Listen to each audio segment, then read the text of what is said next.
உத்தரமேரூரில் பிரசித்தி பெற்ற 500 ஆண்டுகள் பழமையான அந்தோணியர் கோவில் தேர் திருவிழா வெகு விமர்சையாக நடைபெற்றது. காஞ்சிபுரம் மாவட்டம் உத்தரமேரூர் அடுத்த மல்லிகாபுரம் கிராமத்தில் சுமார் 500 ஆண்டுகள் பழமையான அந்தோணியார் ஆலயம் உள்ளது. இந்த ஆலயத்தில் ஒவ்வொரு ஆண்டும் ஜூன் மாதம் 10 நாட்கள் தேர் திருவிழா நடைபெறுவது வழக்கம். அந்த வகையில் கடந்த 10 தினங்களுக்கு முன்பு கொடியேற்றத்துடன் திருவிழா துவங்கியது. தினமும் நற்கருணை பவனி மற்றும் தேர் திருவிழா நடைபெற்று வந்த நிலையில் அதன் முக்கிய நிகழ்வான 5 தேர்களில் புனித அந்தோணியார், புனித சூசையப்பர், புனித ஆரோக்கிய அன்னை, புனித இருதய ஆண்டவர், புனித சம்மணசு ஆகிய சுவாமிகள் தேரில் எழுந்தருளி பக்தர்களுக்கு காட்சியளித்தனர். முக்கிய வீதிகள் வழியாக வலம் வந்த தேருக்கு பக்தர்கள் மெழுகுவர்த்தி ஏந்தி மலர் தூவி வழிபட்டனர்.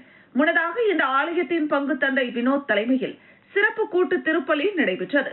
இந்த திருவிழாவில் உத்தரமேரூர் சுற்று வட்டாரத்தை சேர்ந்த நூற்றுக்கணக்கான பக்தர்கள் கலந்து கொண்டு புனித அந்தோணியாரை வழிபட்டனர்.